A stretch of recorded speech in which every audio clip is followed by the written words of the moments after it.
This is a highly controversial interview which I've decided to go ahead because we need to find out information and I will not be ruled by mob rule. Okay, Michael Aquino is a Lieutenant Colonel, Psychological Operations, US Army, retired. He is a graduate of the Industrial College of the Armed Forces, National Defense University, Defense Intelligence College, Defense Intelligence Agency, Foreign Service Institute, Department of State, US Army Special Warfare Center, brackets Special Forces. He's a Green Beret, Psychological Operations, Civil Affairs, Foreign Area Officer. US Army Command and General Staff College, US Army Intelligence School and US Army Space Institute. Decorations include the Bronze Star, Meritorious Service Medal, Air Medal, Army Commendation Medal, 3 awards, Special Forces Tab, Parachutist Badge, US Air Force Space and Missile Badge, and the Republic of Vietnam Gallantry Cross, Psychological Warfare Medal First Class, and Air Service Medal, brackets Honour Grade. Academic credentials include the BA, MA and PhD in Political Science from the University of California, Santa Barbara, and the MPA in Public Administration from George Washington University. He has taught as Adjunct Professor of Political Science, Golden Gate University. He is a past National Commander of the Eagle Scout Honour Society and a recipient of its Knight Eagle Distinguished Service Award, as well as the Vigil Honour of the Order of the Arrow and the Distinguished Service Key of Alpha Phi Omega Fraternity. In 2006, following his retirement as a US government officer, he was recognised by Scotland's Lord Lion King of Arms as the 13th Baron of Racane, Argyllshire, and I hope I've said that correctly, sir. He is a member of the clan Campbell. Since 1975, he has been a priest of the ancient Egyptian god Set and served as High Priest of the International Temple of Set until 1996. He is the author and editor of numerous books on political and military and initiating subjects, all currently available through his Amazon.co.uk and other major booksellers. He and his wife Lilith and innumerable and immortal cats live in San Francisco, California. The man is not to be ignored. I have engaged in a civilized conversation with him. It lasts 2 hours. It's on the telephone. And this is it. But in the context of what's going on, this is Easter Sunday, and this is a newspaper of the moment.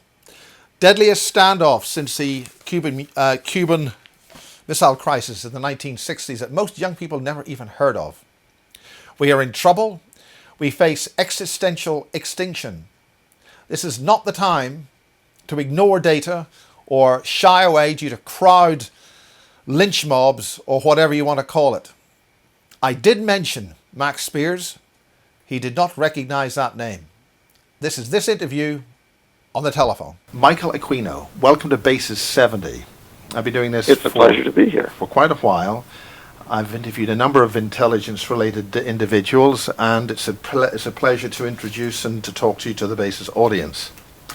So initially, could you go over really who you are? What is and who are Michael? And you got a series of books. You are in intelligence, and you've got quite a reputation. But the main thing I want to talk about later on is mind war and all that kind of stuff. But basically, how does a young man who comes into the military get to where you are today?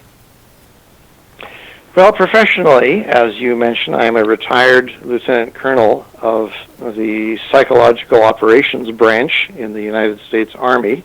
I've also, at different times in my career, been in the military intelligence branch, and also am branch qualified in specialties such as civil affairs and armor and psychological operations and special forces. I'm also a Green Beret.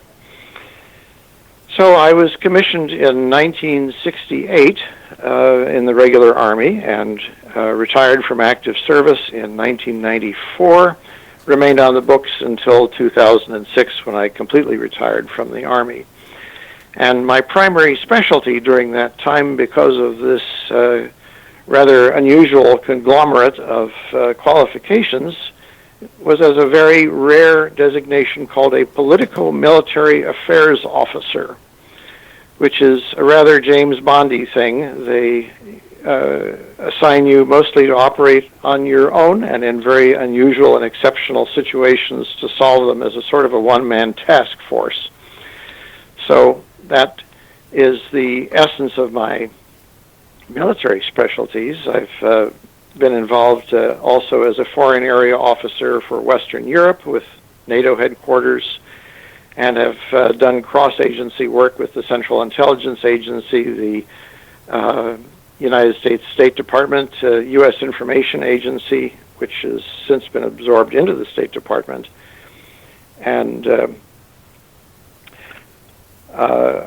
most of my time, I would say, centers around the research work that I've done in the area of psychological work at the John F. Kennedy Institute for Special Warfare at Fort Bragg, North Carolina, which is sort of the nerve center of the United States for this thing. To give you a very quick breakdown, the entire area of psychological operations, sometimes known as PSYOP, or I think the British used to call it Psych War. The proponency for it in wartime is with the United States Army out of John F. Kennedy Special Warfare Center. The proponency for it in peacetime is with the Central Intelligence Agency in terms of black PSYOP operations and in terms of white PSYOP operations with the State Department. Black basically meaning covert activities, and white with the overt ones, such as what you might call propaganda out in the open, that kind of thing. So that's it. That's the military side of it in a nutshell. Academically, I have a PhD in political science from the University of California with a specialty in the fields of international relations, comparative governments, Western European politics, and political theory, and a master's in public administration for national security affairs from George Washington University. And I taught for several years as an adjunct professor of political science at Golden Gate University in San Francisco whilst I was on active duty with the Army here. So that covers those two things. Well, there's not much. Then on the there. peculiar side of things, you might say, I joined the Church of Satan in 1969 after having no particular interest in organized religion up to then, so I didn't join it with a chip on my shoulder or some dislike of any other organized religion, as much as I joined it out of curiosity and fascination with what seemed to me to be a very novel and interesting approach to the human condition. And then in 1975, those of us who were at the center of the Church of Satan's priesthood founded the Temple of Set, which essentially took the entire quest for metaphysical truth completely out of any relation to Judeo-Christianity and moved it back to the much more elaborate and complex system of ancient Egypt. So since then, since 1975, from 1975 to 1996, I was the High Priest of Set, the Chief Executive of the Temple of Set. I retired from the office in that time and have just been a member of the priesthood since then. So those are sort of the linchpins, you might say, of my credentials, and beyond that, I would just invite you to look into anything or ask any detailed questions that strike you. Well, I think a lot of people in this business and a lot of things that we're discovering these days aren't what we think they've been told that we think they are. I think Lloyd Pye or somebody once published a book, Everything You Know Is Wrong, essentially. So, okay, there's a number of alarming things there. Satan, Temple of Set, Christianity itself. But there are major questions into the actuals of a lot of those basic terms. And would you like to go into them? I mean, there's an awful lot of stuff coming from Ireland. There's some pretty gruesome details about what the Roman Catholic Church has been doing in Ireland, like 1,200 children, hacked to death. in various care homes. I mean, this is in the public domain. It's not rocket science, but very clearly there are things involved with organizations which the public have put faith in, which are quite clearly wrong and way above wrong. But also, I'd also like to mention Jimmy Savile in the UK. He was on a BBC television programme, vetted to the highest levels in government for prime ministers and royalty, and he wore a sweater with very crudely written words on it. I am an animal. I will eat you if I have to, which is spelling something out very clearly.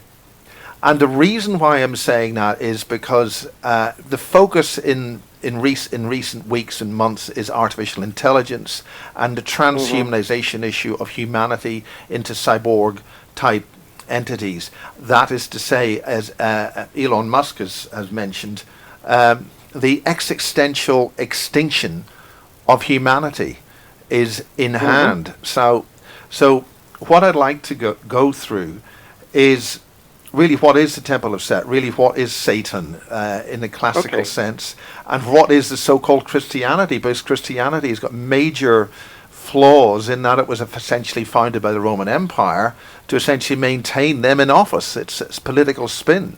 So there are major issues. I'll try to go through this. Okay. Yes, I'll try to go through this with as little jargon as possible. Yes, because it triggers sort of to use it. Straight talk here. Yeah. Okay. Straight talk. That is what I'm interested in. Okay, and incidentally, I taught the dynamics of Western culture as a major course at Golden Gate University for several years, so I have a pretty much extensive background in the history of Western European culture and how it developed, including, of course, the extensive involvement of institutional Christianity. And over the years, as a sort of an amusing side, when I've been approached somewhat combatively by Christians who had it in mind to try to save my soul or something like that, I often wound up teaching them more about Christianity than they could teach me, because I was interested in helping them to better understand what it was they were dedicated to, which as often as not they didn't. So that's exactly my point on this. Okay. Let's take a look back through history then, and go back first of all to ancient Egypt, and I'll touch upon this just very briefly before setting it in context against what later came along with Judeo-Christianity. The Egyptians had a very harmonious relationship with nature. What we normally call gods, or the gods of Egypt, were actually the principles of nature, and in hieroglyphic the term was neter, from which we actually get our term nature today. And this was sort of a multiplicity of what you might call the laws of nature, or natural law, how things function out there in what we would call the objective universe of three-dimensional objects out there and forces.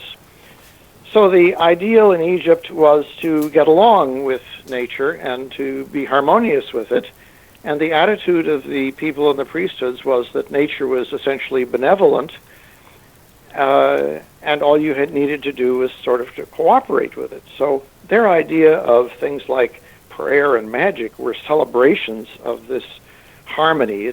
In Eastern context, it's very much like the attitude of Taoism in China in that sense. So there was not a hate relationship with the neters, or the gods, there. But what you had coming along a little later from Mesopotamia and the Near East, and developing into what we would initially see as the Hebraic system, and of course more later on in Judaism, was a hate relationship with a god. It was an oppressive god. It was a god that essentially used humans as servants or slaves and punished them everywhere from the Garden of Eden on down just for being here. And their idea of magic or prayer was one of appeasement or self-sacrifice or abasement before this punitive god. And the proof of that god's existence they sought in violations of natural law, miracles, you might say, In short, if you look back on, say, legends like the Exodus, you'll find that the Hebrews were satisfied in the proof of their God because he violated nature by doing things like parting the Red Sea, creating burning bushes that didn't burn, and so forth. So the legacy of Hebraicism and Judaism was one of human suffering in front of a very arbitrary and rather sadistic God figure. And what Christianity did when it came along was it modified this, because in Judaism there's no way you can redeem yourself. There's no way that you can suddenly become a favored person or a friend of this God that hates you so much anymore. You're simply doomed because of your original sin, and there's no way that you can escape that. Christianity offered the psychological escape in the person of Jesus Christ, who intercedes for this fatally flawed humanity through the mechanism of what is usually called grace, meaning that a Jesus figure as a savior says, all right, you're hopelessly flawed, however, don't worry about it because I'll essentially take your sins on myself as long as you worship me, and that way you'll be forgiven and can get into heaven, whatever that may be. So you have a situation here where an escape from this endless punishment, including punishment after death in Sheol, as the Hebrews interpreted it, is provided by Christianity as long as you obey and comply with Jesus Christ, which in the history of Western European culture, again, meant obeying the institutions that were set up in Christ's name. Whether it was Catholicism or Protestantism, the principle was pretty much the same. You obey Jesus Christ the way we tell you to obey him, and you'll get into heaven and you won't be punished in hell. So what we look back on, therefore, over the last 2,000 plus years is a very negative religious environment, one that deals in fear, one that deals in oppression, and one that deals in human guilt. And when you put those things together, you get a very nasty psychological soup, so to speak, which can give rise to all sorts of abuses, the wars that you've mentioned between the Catholics and Protestants, which of course goes outside of Ireland to the 30 Years' War in Europe, and of course the much larger ones over here in the Western Hemisphere. I mean, this seems to invite the logic of some kind of non-human predator involved with that, which is doing that, using these belief systems to implement this rule of some kind. Well, I would say that as I look at it, and I'm looking at it again through the eyes of Egyptian initiation, we see Judeo-Christianity as an artificial human construct that doesn't have anything behind it other than a certain amount of psychological sadomasochism. So there's no punitive God there that you have to worry about. There's no Jesus Christ who's going to save you. This is a sadomasochistic fantasy that is completely unnecessary. And again, bringing this forward, you asked about the Church of Satan and the Temple of Set. Well, I became interested in Satanism after listening to some of the lectures and presentations by its founder, Anton LaVey, because he was essentially saying that there's nothing wrong with being a human being, and all we need to do is indulge ourselves but take responsibility for our own actions. And one of the big motives that got the Church of Satan off the ground in 1966 was this notion of anti-hypocrisy and self-responsibility. Anti-hypocrisy, that we didn't make ourselves out to be virtuous beings who were led astray by some evil principle, and then you say, oh, the devil made me do it, if I do something bad. Nope. If you do something bad, it's your personal responsibility because you are not mature enough, you're not ethical enough, and you are going to have to take responsibility for it. If your ideal or your aspiration is to be a thug, then so be it, but that's your decision. and your responsibility, and as they might say in the East, your karma. You're going to have to deal with it and live with it. And on the other hand, if you choose to be a virtuous person, which is what we would recommend, then you also take responsibility for that.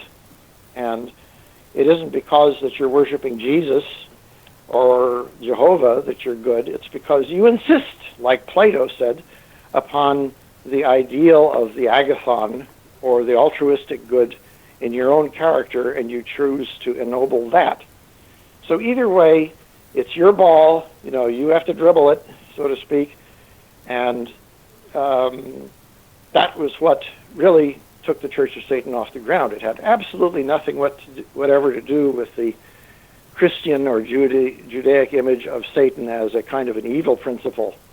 In fact, the Church of Satan was probably the most virtuous thing around, and the Temple of Set even more so. There hasn't been a whiff of scandal or crime or anything vicious like that associated with either of those institutions throughout their entire history. The Church of Satan existed from 1966 to 75 as a religious institution.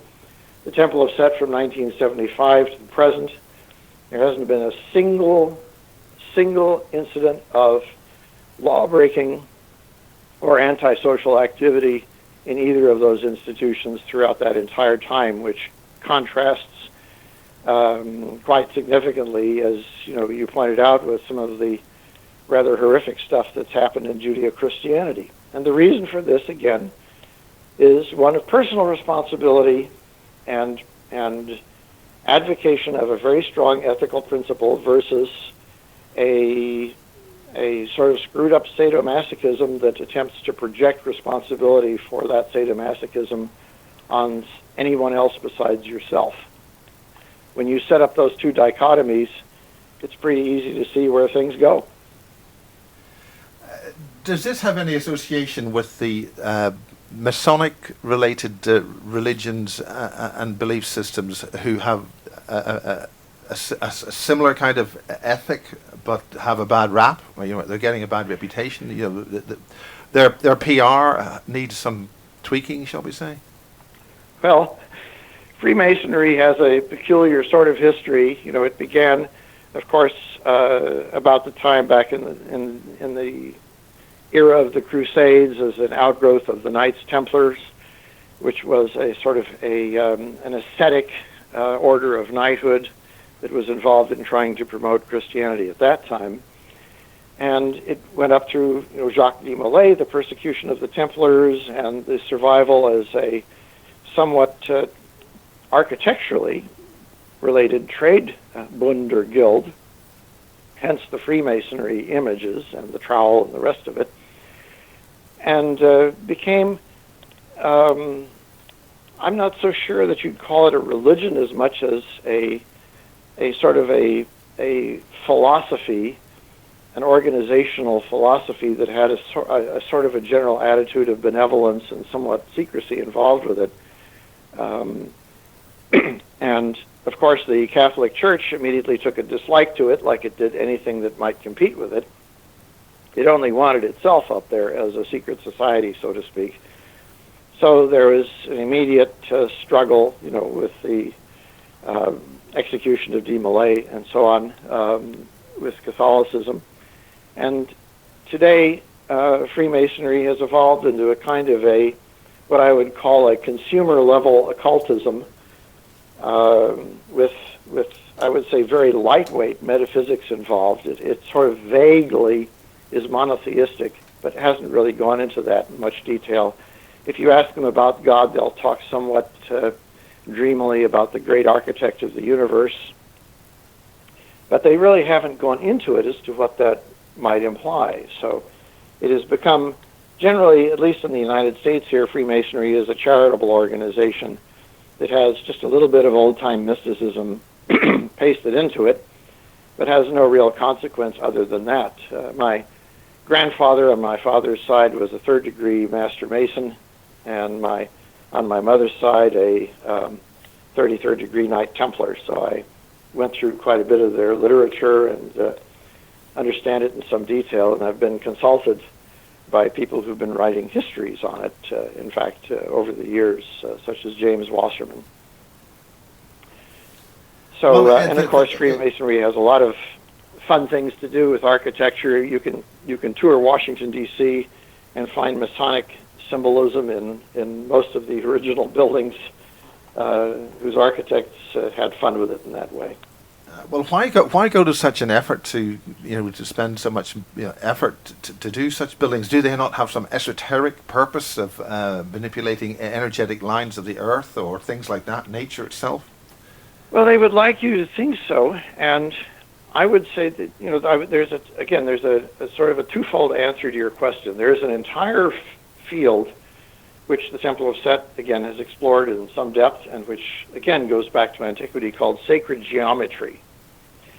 And that has to do with principles like the golden ratio, golden section, the psi and phi and pi ratios, and the tenfold significance of the Pythagorean system. This is the notion that the universe is built really on a kind of a language of mathematics and geometry, and if you can understand that language, then you can really understand the building blocks of the cosmos. Masonry, again, has a sort of a lightweight version of that. They know how to construct beautiful buildings, for example, that incorporate the dimensions of the golden section in them, such as the Parthenon does in Athens. And their ratios and relationships are often carefully constructed to reflect some of these old principles. But they don't raise it anywhere near to the level of the science that ancient Egypt did. I'd say that on a scale of 1 to 10, in Freemasonry, you're looking about maybe 2 or 3 versus about 10 with the Egyptian architects. Okay, well, you've talked about Egypt a lot. I have a close colleague who's very well acquainted with the hidden aspects of the pyramids, and the pyramid builders are not here with us today. The Egyptians of today did not build the pyramids, but they were survival. Something happened which meant that an awful lot of survivors stayed under Giza, and likewise they met up with Ireland. And this is where the oppression of the Irish, or what we now call Ireland, has happened, and that in fact why the Roman Church took over the Celtic Church, the ancient belief systems of that, going into almost pre-Atlantis. Can we focus on that era, because that era of Atlantis and ancient Egypt seems to be coming up on the books these days with the sort of stuff coming out of Antarctica? Well, sure. There's a lot of with some of these topics, there's a lot of nonsense, and behind the nonsense and the smoke, there's some very interesting truths. Let's start with the known history of humanity, which dates back to about 3000 BCE, and before that, we really don't have much in the way of written records. It all sort of starts then. However, here's the interesting thing.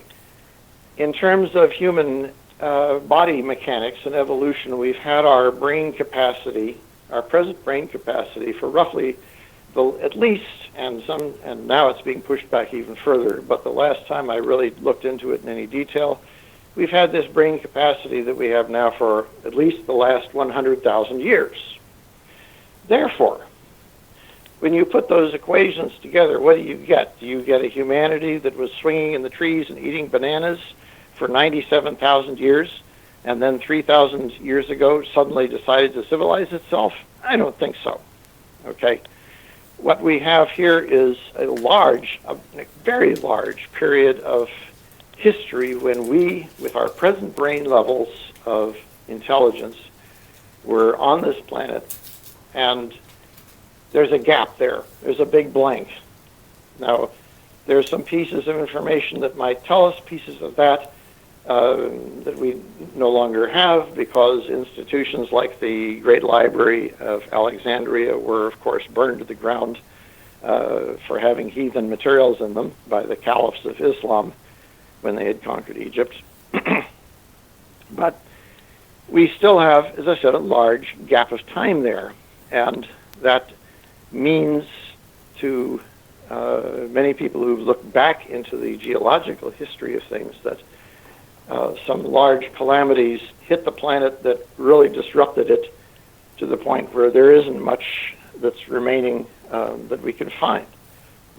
So the big question of subjects like Atlantis are there. I would like you to drill down on that when you have the opportunity, as this does seem to be a present thing, but continue. Well, when you go back, in short, when you're looking for Atlantis, you're looking for something that needs to be there.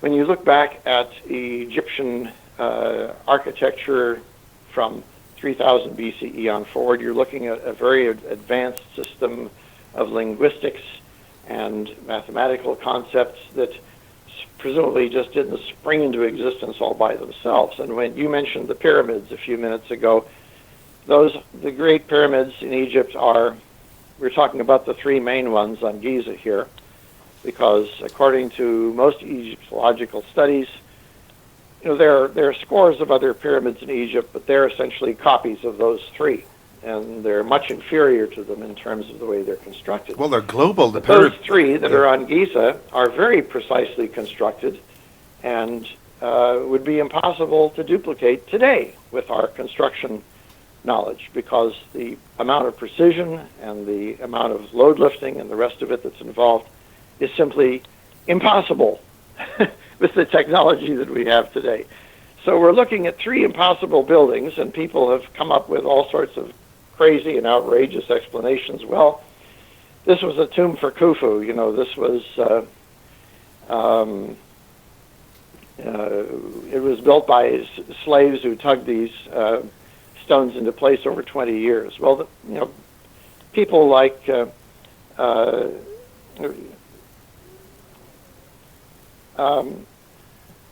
I can't pull his name off the top of my head right now, but they weren't built.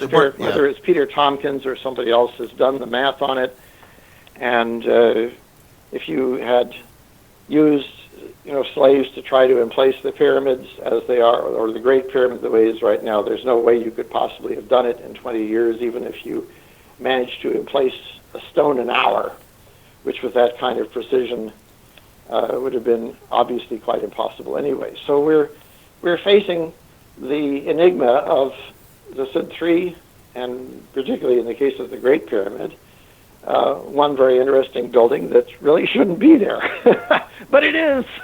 As Will Cuppy, one of my favorite historians, once commented with a grin, he said, the pyramids of Egypt have been standing for the last 5,000 years because it's not in the nature of a pyramid to tip over. Well, okay, we'll start with that, Will. Well, that's actually a very important point. The fundamental structure of it is so stable. I mean, that's something obvious. Yeah. They've been trying to tear these things down, of course. They tore all the casing stones off the Great Pyramid, with the exception of just one or two that are still there at the base, in order to build mosques and things in nearby Cairo and other local areas. And essentially they've done as much damage as they could, just like they've done enormous amounts of damage to the rest of Egypt and its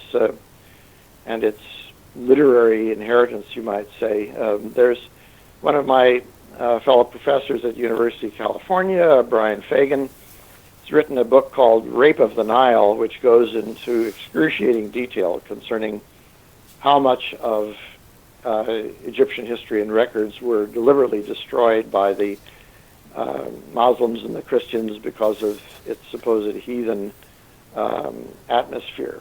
So when you try to piece together Egypt today, it's a little bit like if you were trying to rebuild a history of England or Ireland with nothing to go on except a few cemeteries. So you would obviously come up with a very primitive and very distorted and very necrophiliac kind of interpretation of Ireland if all you had to do was say, well, they built a lot of cemeteries. Well, and I mean, memorialize their dead people. I mean, this is the point. There was a very strong connection between Ireland and Egypt. I mean, Ireland was originally called after one of the Egyptian pharaoh's daughter. There's a very strong esoteric and energetic connection there. And I wouldn't be surprised, because the pharaohs were not just simply located in Egypt in terms of their expeditionary abilities. They had they sailed all the way around Africa, and they very possibly got all the way up to places like Ireland. We're looking at a large piece of history that has escaped the records, but that is very much extant in terms of the ability of the Egyptians to go places and do things. And I'm not speaking here trying to over-romanticize it. I'm simply saying that the Egyptians had these kinds of capacities. It's a very, very much more sophisticated society than most people today recognize or would give it credit for after watching too many Hollywood movies. Well, this is entirely possible they made it to Ireland. Well, this entirely is possible. I mean, even one of the daughters is meant to be buried in Ireland. There is more and more evidence of more pyramids all over the world. There's some kind of link mathematically with them, and also the positioning of the ancient standing stones. And I mean, you mentioned skull capacity. An archaeologist here in Wiltshire, where I am based at it right now, near Stonehenge, they've discovered long-skulled people who were all wiped out, massacred in a mass grave. There's clearly evidence of different species here a long time ago. Certainly. And you'll find when you start looking into the subject of Atlantis, and again, I've spent some years involved in this, and again, you have to, when you get into this, you have to comb through a lot of occult nonsense and a lot of just sort of craziness, as you do with the pyramids. Same thing. There's a sort of a joking term called a pyramidiot, which refers to people who see, that the Great Pyramid was built to memorialize the New and Old Testaments and things like this. Well, when you get into the subject of Atlantis, I want to go back a few paragraphs to where I said that we've got roughly 5,000 years of recorded history, and then we've got 95,000 years of our present level of intelligence with a big blank there. And when I come up with Atlantis and people ask me about it, I say, this is a term that I use to apply to what was going on in those 95,000 years that we just haven't dug up the records for yet because of a possible cataclysm. And one of the British researchers who's gone into this in a big way, who has come up with books dealing with the polar myth,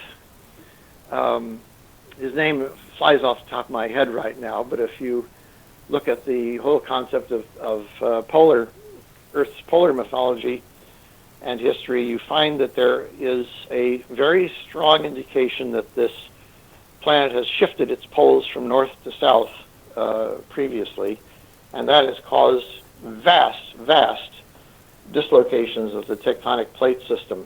Well, what do you know? And very easily create and wipe out continents as we know them. What do you know about what's going on in Antarctica right now? There's lots of stuff about 3-meter tall plus fallen angels in ice there, Russian bases, the Germans were there.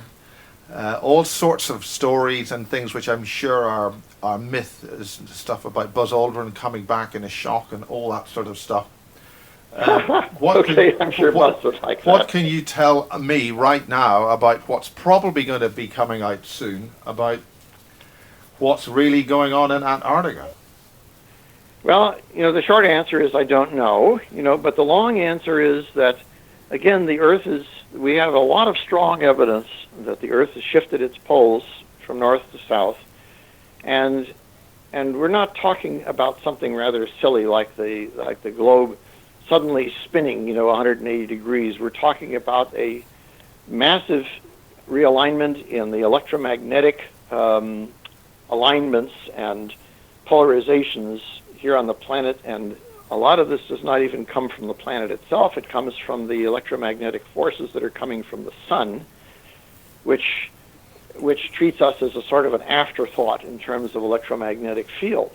Yeah, but which sun? And your readers can go out and Google electrical universe, because there's an entire new field of science that's coming out in this area which examines this. It completely supersedes some of the Einsteinian stuff that didn't make sense, and suddenly makes a lot of sense of it.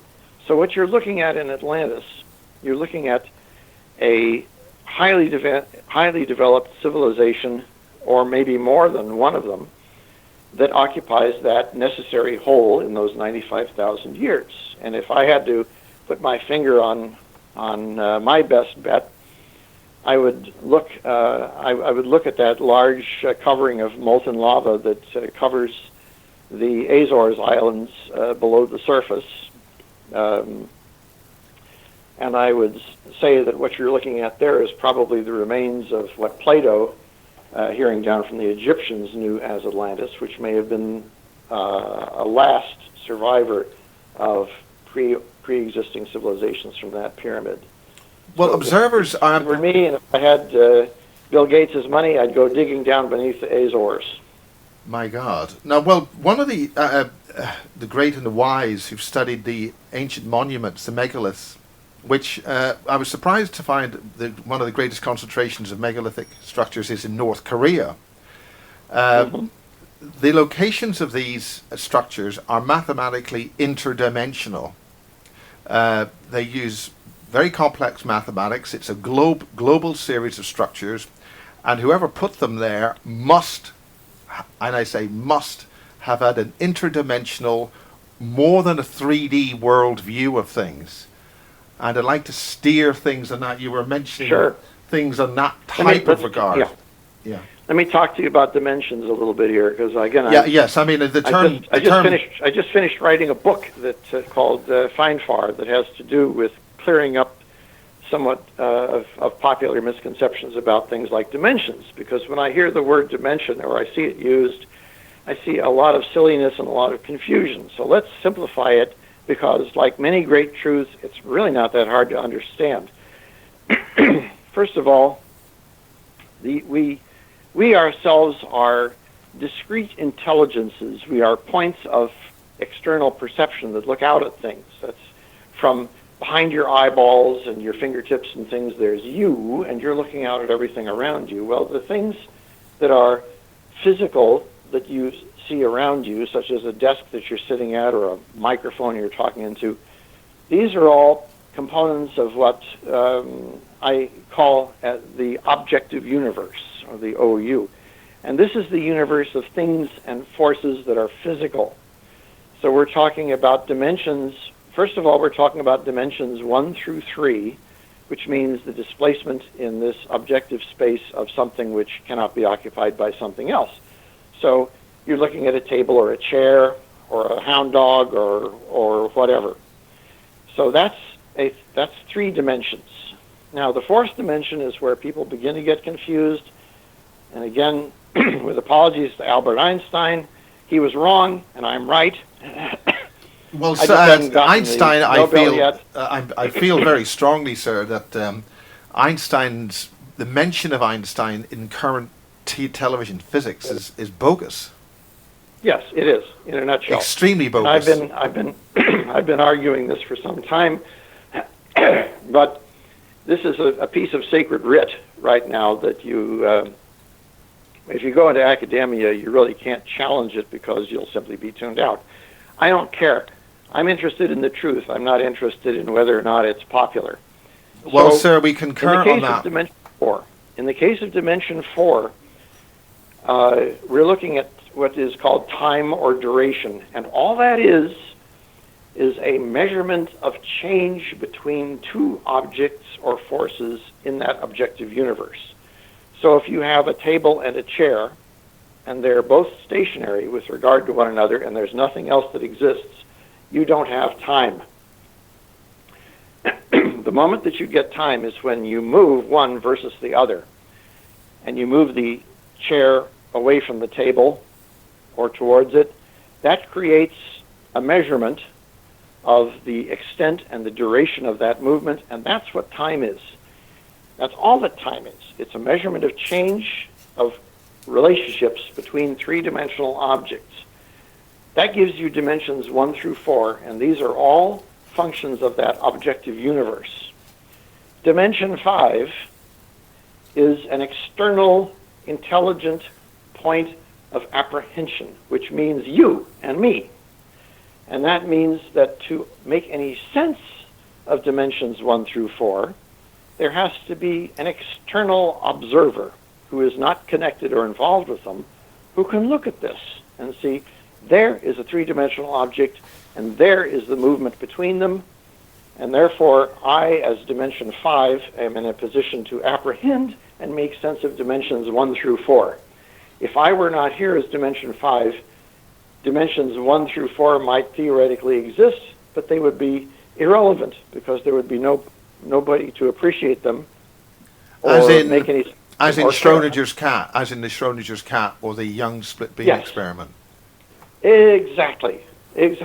So this takes care of dimensions 1 through 5, and dimension 5 I call the subjective universe as opposed to the objective universe, since this is the one that has to do with our personal concept of consciousness and our ability to perceive outside of that consciousness, or also to create outside of it. And we're getting around now to the earlier parts of your question because in addition to, each one of us as a particularization point of this fifth dimensional personal consciousness has what amounts to a personal subjective universe, which is everything that you and I understand ourselves about the things that aren't ourselves, everything external to us. So Michael Aquino would be part of Miles's subjective universe, just as you would be part of mine, to the extent that there is a physical displacement operating piece of meat out there that is talking and metabolizing out there that we're trying to make some sense of. So what you have here also is the phenomenon. I'm getting into some stuff that's kind of very deep, you might say very deep black into the work that we've done at the JFK Center. Well, that's exactly what we want to hear about. Okay. Go as deep and as technical as you can. Here we go. This is called CSU, or Collective Subjective Universes, which means that you can take your personal subjective universe and you can suggest it in a variety of explicit and implicit ways to other people. And the more people that you can get aligned to your personal subjective universe, then you get a kind of a collective belief in reality. Now, we're talking about a collective belief in reality with a capital R here, because if you can get enough people, so to speak, to share your interpretation of what's external to you, then you are defining reality. You are creating meaning. You are essentially being God for them. And this is the game that the churches have been playing, for example, for centuries, without really understanding what it is that they're doing. Because often as not, they're also fooling themselves. The one thing they've been doing is stopping the creation of the feminine, stopping the creative genius of humanity and the balance of nature.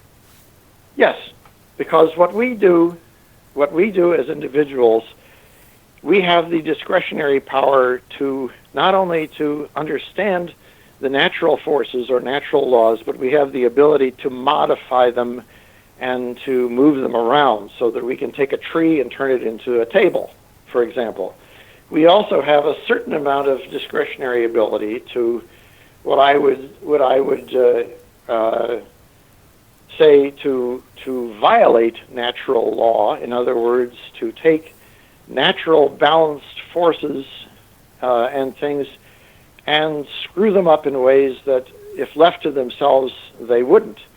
So when you have, for example, people going to Trinity in 1945 and splitting the atom and creating an atomic bomb, that, I would say, is a kind of a blasphemy against natural law, because those atoms and those molecules are not designed to interact in that explosive way under the conditions and situations that they were that humans did to them there. This kind of activity might go on as a relatively stable situation where the sun is concerned and where stars are concerned. It's not the kind of thing that human beings can fumble around with here on Earth without doing an enormous amount of damage. And if you've noticed right now, we're in a situation very much like, before the Cuban Missile Crisis, where the world is within a hair trigger of blowing itself up just because Putin and Trump are trying to prove who has the bigger penis. Well, I've never seen that happen before between global powers. Well, if somebody makes a wrong guess here, we won't have to argue about it afterwards because there won't be anybody left alive. So right now, this is a pucker up time, and we just hope that these various parties quit trying to play games with each other and get serious about this stuff, because there's not going to be a second chance if they screw it up. Kennedy and Khrushchev came within an inch of making bad decisions in 1962, and I mean an inch, to the point where United States Navy had done some depth charging of the Soviet nuclear submarine, and the Soviet nuclear submarine came that close to launching its missiles. And if the political officer hadn't overruled the captain and said, no, don't do it, then you and I wouldn't be having this discussion today. What do you know right now that puts us in that situation? Because watching the television, you wouldn't know about that. Well, what puts us in that situation is that both the United States and the Soviet Union have the same amount of nuclear, international, capable nuclear delivery systems pointed at each other. And these are on a very sensitive hair trigger, as they've always been on. There's what amounts to a traditional 30-minute launch window on either side. And it's actually shorter than that, because when you add the submarines into that, which can get a lot closer to an opponent's side than that, you're talking about a much shorter window of decision-making time. But if either side launches an ICBM attack within that 30-minute window, then within that window the other side would probably retaliate. Either way, you're talking about enough nuclear devastation that pretty much shuts down life on the planet. And I don't care where you are. There's a lot of evidence and a lot of discussion, the so-called secret space program, and if it's possible, I'd like you to talk about that, is that these missiles won't be allowed to work. I mean, this happened at Bentwaters, it happened with the Russians in 1980, Christmas 1980, where their nuclear weapons were simply disabled. Some other third party made that not happen. Yeah, it's a nice theory, but unfortunately, that's not the reality that we're facing now. If the Russians were to launch, or if we were to launch, or Britain were to launch, I think you've still got about 5 nuke subs there based out of Clyde or whatever. And there's the Indians and the Chinese and whoever, the Israelis. Sure. Well, yes, and if you get a nuclear exchange between, say, Pakistan and India, you're still looking at an enormous amount of damage, which could have worldwide consequences. But if you look at something that involves the big ones, the United States and Russia, then it's basically game over because it's too big. I mean, look at the damage from things like Chernobyl and Fukushima. Yeah, I mean, that's just a fraction of. I mean, some people are saying it's lights out anyway with Fukushima, with the way it's happening in the Pacific and then melting round or moving round to the Atlantic. It certainly isn't doing anybody any good, but when you're looking at a nuclear exchange, as I said, it's much worse than that. So right now it's a high pucker factor. I'm one of these people who, because I've been in the military and because I've been involved with strategic evaluations like this, I'm very much aware of just how lethal this stuff is and how dangerous it is. And my big fear is that some of these politicians simply grew up in a fairy tale cloud and really do not understand just how deadly these things are. I have walked in the National Testing Center in Nevada, right across from Area 51, where we used to test our nuclear bombs, and I've stood in the middle of the crater that's about the size of the city of London, the Sedan crater. You can go look it up on Google Earth if you like. and see just how big these things are. And then here we are, in the last 24 hours, we just proved the size of our penis again, by setting off this big bomb in Afghanistan that was non-nuclear. But again, this is just shameless braggadocio, and to my way of thinking, it's stupidity. Well, all that does is just burn a lot of bushes on a mountainside. I don't think it goes much further than that, did it? Well, that's the story that we're hearing so far. But the point is, when we're building things like this, sooner or later somebody has to, they just have to use it. They just can't not let it sit somewhere unused. And one of the dangers of nuclear weaponry is that the technology keeps providing smaller and smaller and more targetable versions of it, which you might call battlefield nuclear weapons. And sooner or later, somebody's going to say, oh boy, I'd just love to use that, someplace. And you hope that somebody's got enough sense not to. But right now, as I said, my personal pucker factor is very nervous about these things, always has been. And I'm just keeping my fingers crossed that. Well, we were talking about other dimensions and other universes and that sort of thing. I mean, there's these nuclear weapons. A lot of UFO stuff came out since the war. There's the Roswell stuff, donation of technologies. We seem to be dealing with some other beings who are definitely involved with. These other universes that you're. Now I'm going to really take you into the twilight zone here, and this is sort of where Fort Bragg intersects with U.S. Space Command, where I was assigned as a space intelligence officer for the last 4 years, of my active service from 1990 to 1994. Okay, in the last couple of minutes of Air Force Base and Space Mountain there. In the last couple of minutes of this first hour, what does a space intelligence officer do when he gets up in the morning? Well, that depends on what you're assigned to do. In my particular, in other words, space intelligence can involve spy satellites, or it can involve keeping an eye on things that are exploratory vehicles out there, such as the International Space Station. And it can also involve operations like NORAD, the North American Air Defense Command, that's joint between the United States and Canada, which was the dual hat of the U.S. Space Command, where I was assigned. And in my particular case, I was assigned to the X section of J2 headquarters, which is the Joint Intelligence Staff of U.S. Space Command. And the X area had to do very much, which is sort of rather funny when you look at it. It was sort of the real counterpart to the fictional X-Files. In other words, anything that didn't fit into any of these normal categories would wind up on my desk in Section X. Well, as John B. Alexander said, the officer had to make sense of these things. As your colleague John B. Alexander said, he said it's the too hot to handle file. So you handled the too hot to handle file. You got it.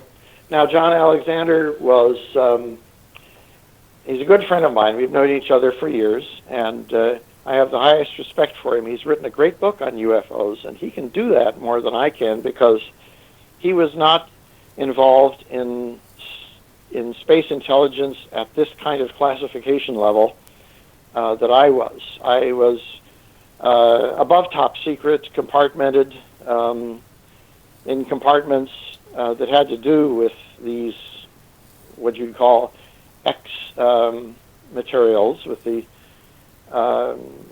designations such as talent keyhole and MJ, and these are areas that are classified so highly that if you start shooting your mouth off about them or writing books about them, you're going to get a whole lot of visitors on your doorstep in a hurry. Now, John was not a space intelligence officer, and he was able to interact with a lot of people at an unclassified level and write his book on that level.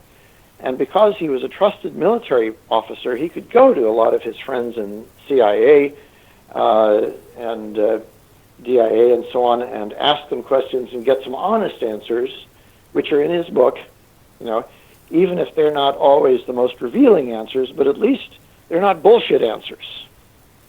They're straight talk from people who told him about as much as they could about the questions he was asking, So I would unhesitatingly, endorse John and his book as a good source for anybody. It's called UFOs, I believe, by John Alexander. Well, just before we take a break, it's a good, strong book. Yeah, in about 5 minutes, just to round up, really, what are the things that that he got out that are real and not real?